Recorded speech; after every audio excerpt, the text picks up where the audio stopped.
All right, time now for the mix, and we start with kind of a romantic story. So, a couple was given a wedding gift, as usual, by their aunt, though they were told, don't open it until your first disagreement. Very important instructions. And so they opened it 9 minutes later. No, actually, they waited 9 years, and they say they obviously had plenty of disagreements, some big, some small, but they were just too stubborn because they kind of felt like this was some sort of a relationship failure indicator if they opened it. But finally, one day, they decided, let's go for it. And when they opened it, they found all these adorable romantic gifts. So she gave them some money, but each thing had a specific instruction.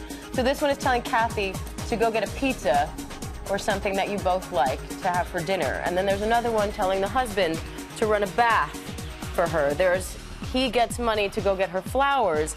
And it's just a whole box of inspiration, money and other gadgets, bubble bath, for example, for them to just do nice things for each other and remember that whatever disagreement they were having doesn't really matter because they love each other.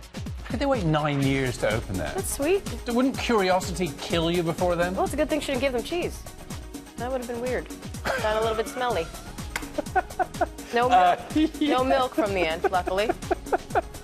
Aunt Alison, I feel Aunt Alison's the villain in that. It's a weird, I think that's a weird thing to do. To give a gift with conditions, I find odd. I think you give a gift. I don't think she imagined that they were going to wait 9 years. She probably thought it was going to be about a week. That's a weird story.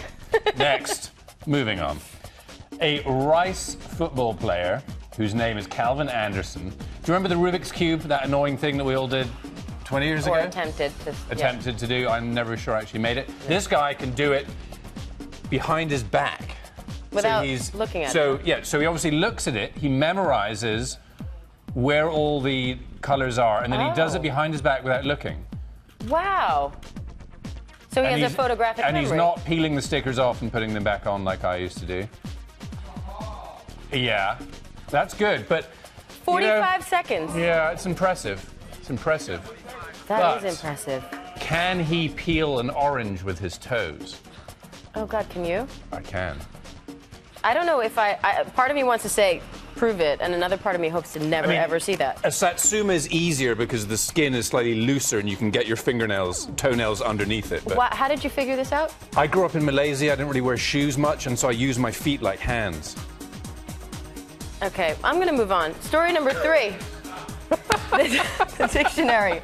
Merriam-Webster, get this, is in a Twitter spat with a guy named Gabriel Roth, who got mad after Webster posted that you can use mad to mean angry even if doing so makes some people mad. Roth said that they're turning into too lax. You can do it.